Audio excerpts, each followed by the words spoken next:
পৃথিবীতে মানুষ চেনা সবচেয়ে কঠিন কাজ।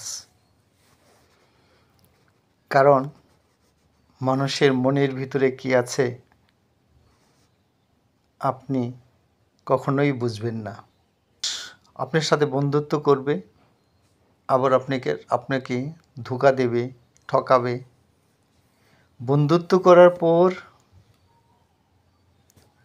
আপনার কাছে টাকা ধার চাইতে পারে। আপনি যদি একবার তাকে টাকা ধার দেন, সে সময় মতো তো ওই টাকাটা দিবেই না। আপনি যদি আবার ওই টাকাটা চান, দেখবেন যে তার সাথে শত্রু হয়ে গেছেন। মানুষের স্বার্থে যখন লাগে তখন 5 মিনিট লাগে না শত্রু হইতে। কাজে মানুষ এমন একটা জিনিস যাকে আপনি কোনো দিন বুঝতে পারবেন না যে কোন মানুষটা কীরকম। পৃথিবীতে বাকি সব কিছু যেমন স্বর্ণ, রূপা, হীরা, ডায়মন্ড, এগুলো কিন্তু রূপ চেঞ্জ করে না, এগুলো সহজেই চেনা যায়। যেমন আলু, পেঁয়াজ, রসুন, টমেটো, বাদাম, পটল, এগুলো কিন্তু রূপ চেঞ্জ করে না, এগুলো চেনা যায়।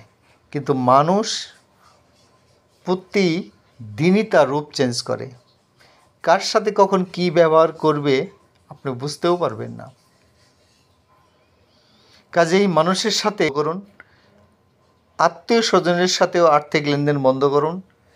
কারণ আত্মীয় স্বজনের সাথে আর্থিক লেনদেন করলে সেটা আত্মীয়তা থাকে না, আত্মীয়তা নষ্ট হয়।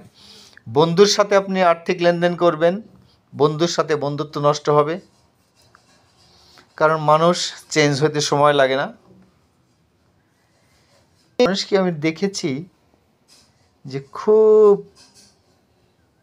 কথাবার্তায় এত সুন্দর করে কথা বলে আস্তে আস্তে ভিতরে ঢুকে তারপরে সময় সুযোগ মতো একদিন ঠিক আঘাত করে চলে যাবে। এই হলো মানুষের চরিত্র। আপনি যদি ভালো থাকতে চান, আর্থিক লেনদেন করবে না, কারো কাছ থেকে আপনি ধার নেবেন না, কাউকে ধার দিবেন না, কারো উচিত কথা খুব কম বলবেন। কারণ উচিত কথা মানুষ একদম পছন্দ করে না। যারা উচিত কথা বলে তাদের শত্রু বেশি। অতএব এই জিনিসগুলো যদি আপনি মেনে চলেন, তাহলে আপনি বর্তমান সমাজে কিছুটা ভালো থাকতে পারবেন। তো ধন্যবাদ, সবার সুস্বাস্থ্য এবং দীর্ঘায়ু কামনা করছি। খোদা হাফেজ।